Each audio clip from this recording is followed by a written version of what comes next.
How could we have known? I suppose we couldn't have. When we would have wanted to know, we didn't have the technology. And by the time we had the technology, we didn't care. I guess once you have the mysteries of the universe at hand, you stop caring about this kind of thing. You may wonder why I'm writing this if nobody would care. Well, it's not for them, it's for you. That is why I'm writing in English. It should be easier for you to translate than what we speak now, and it was one of the most popular, back from when we were still... I'm getting ahead of myself. I'll go back, if you'll indulge me a while. We did it. We colonized space. All the dreams we had held came true. Spaceships, other worlds, the works. The only problem was that space wasn't quite as large as we had thought, or rather, the part of space we could survive in. I won't explain why.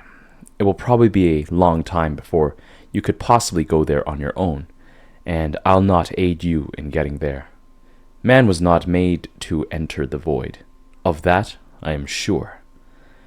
Once we learned that we were indeed alone, we were initially disappointed. However, this only meant that our conquest would go unopposed.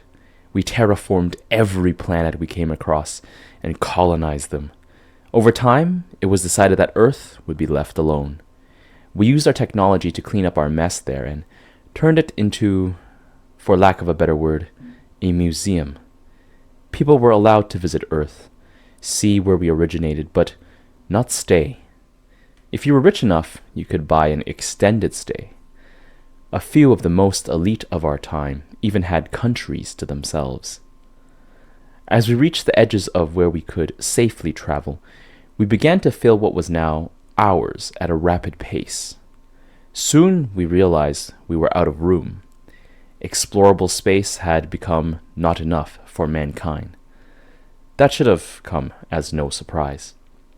After much debate, it was decided that having children would be outlawed in order to maintain the population.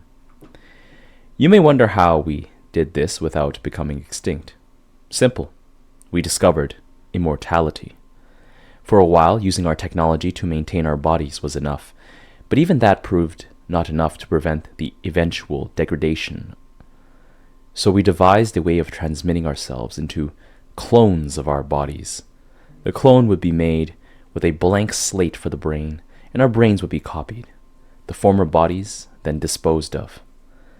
There was only one problem. I told you, we didn't care at this point. Philosophical debate existed only in ancient texts. Religion was gone. Nobody needed to seek out a god through worship when we would just get in a ship and go see if we could find one. I myself would not have made the discovery if I hadn't been such an outcast.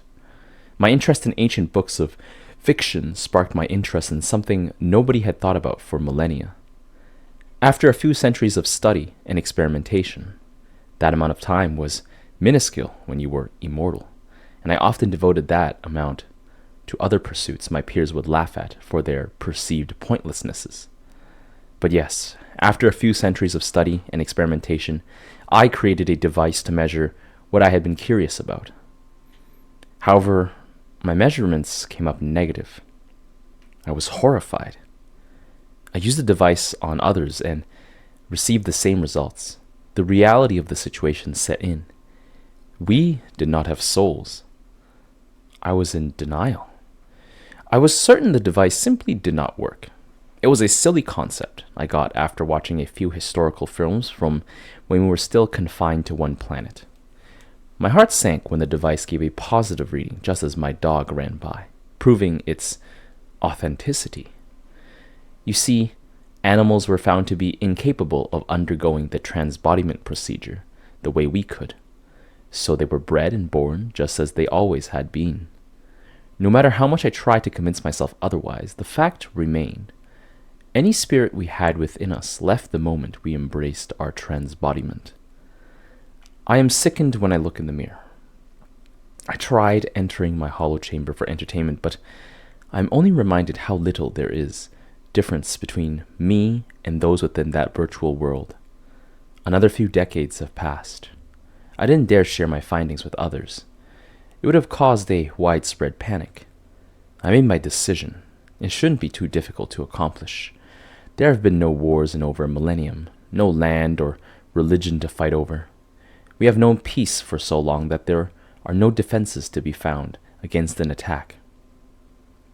I plan to gather the animals, as many as I can, into my ship.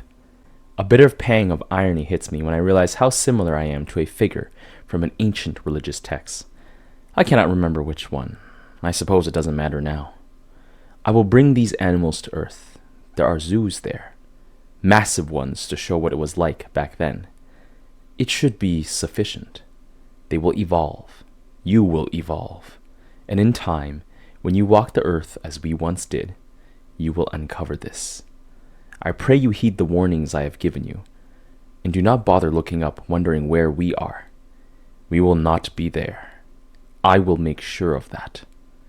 For what it is worth, I am sorry. I am sorry we did this to mankind. I can only hope you do not make the same mistake. Hello. That's the end of our story. If you're still here at this point, you must have enjoyed this story. Consider supporting my channel by subscribing, ringing the notification bell, or sharing this with a friend. Additionally, you can support me on Patreon if you would really love to help me grow my channel. Thank you, and until next time.